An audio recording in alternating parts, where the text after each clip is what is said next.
Hey Tires, Darren here. Welcome back to another fly tying tutorial. Today we're going to be tying up a sweet little nymph. This one I call the golden olive nymph. It's a pretty straightforward fly. This one that we're tying today is going to be size 12, but I tied this down to 16 and maybe even an 18.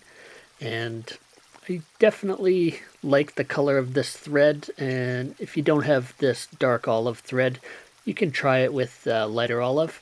One of the nice things I like about this is the harsh contrast between the dark olive and the gold elements on this fly. Of course, I finished this with a shellback of Solarez. If you don't have Solarez, you can put some epoxy on there, or even just a dab of hard as nails or something like that, just to help fortify that fly. All right, let's have a look at the material list and get started.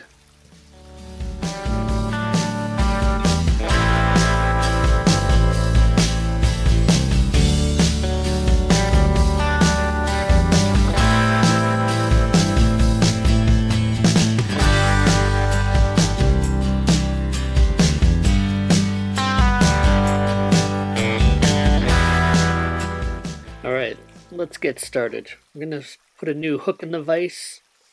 Today I'm using a size 12 S60-3399A, and it's a Mustad signature hook. If you're after something a little more compact, I would recommend trying like a C49s. It's also tie a lot of my nymphs on that. Using a dark olive Flymaster 6/0. It's a nice thread. It's a little bit thinner than 6/0 uni, so you have to have a bit of a lighter hand using it, but it lays nice and flat. So especially where I'm using the thread as the body, this comes in handy. Next, we're going to take about 5 tail strands from a ringneck pheasant. And we're just going to measure those out along the hook shank. I tie some of these a little bit longer and some a little bit shorter, but generally about the length of the hook shank, and that's basically where the head starts and where the bend starts, in between that area. And we'll just tie that onto the top of the hook shank. Next, we're going to take a piece of gold Ultrawire. This is the brassy size. Now this gold, the bright gold, gives a nice contrast to the body of this dark olive. So we'll just take a length of the wire and we're going to tie it in along the close side towards us, just so we can keep an eye on it. And we want to start making touching turns of thread all the way down to the bend, and then we're going to head back up just behind the bead there.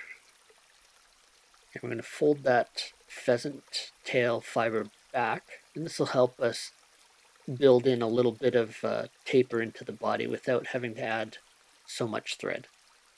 So we'll just continue. We're going to keep winding. We want to try and make just a little bit of a taper on the body. Gives it a little bit more lifelike silhouette, in my opinion.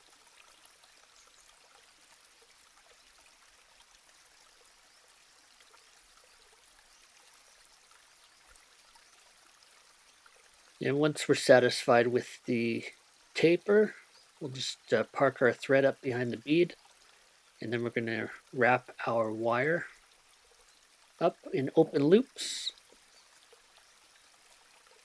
4 or 5 ribs should be good on this size of a fly. And what I like to do is just make sure that that gets tied down really well. So I'll put wraps of thread in behind and in front of the wire, and then I'll pull the wire back and wrap over it so that it's got a definite bend. We'll just helicopter that off. And next we're going to take a few strands of flashaboo, and this is the flashaboo that I use is a pearl flashaboo dyed Chartreuse. And I got about 5 strands here. And so If you have something a little bit wider than this, you can go ahead and use it, but part of the reason I use about 5 strands is just because it's cut fairly thin. We'll just lash that down under the thorax and park that into my material clip. Next we're going to take a little bit of diamond dub, and this is the bronze olive color. If you don't have diamond dub, you can use something like ice dub in a peacock color or an olive color. Should work well, or Arizona synthetic dubbing works well also. Now we're going to add some legs. I've just got a hackle from a hen, and this one's just got some nice light color in it, so this also adds a little bit of contrast. And we're only going to be seeing the tips on there anyways, so most of the color doesn't really matter too much. If you don't have something like hen, you can use a partridge or a female pheasant works well. And we'll just tie those a little bit longer than the thorax.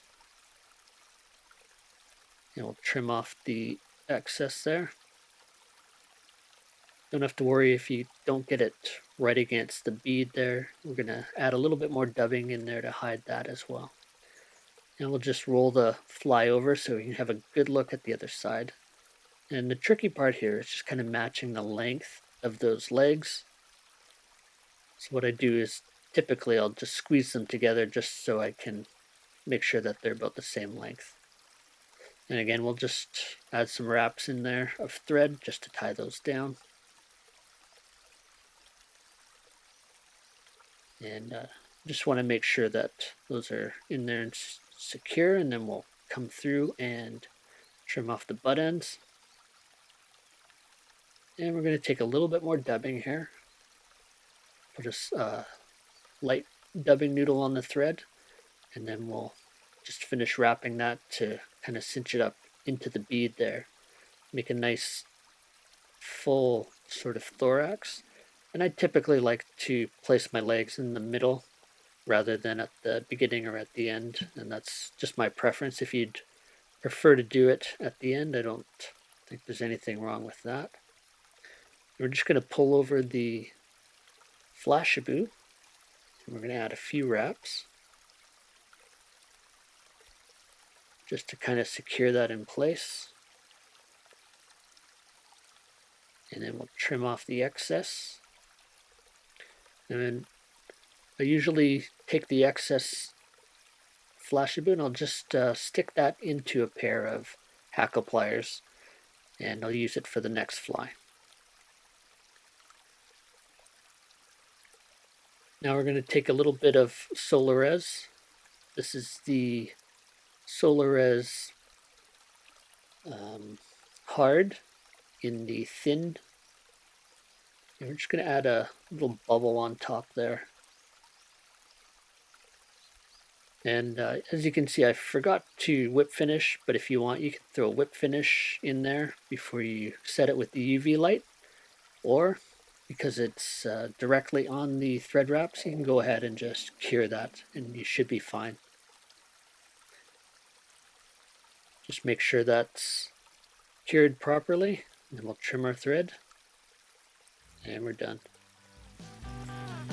Hey fly tyers, thanks for stopping by and watching my fly tying video.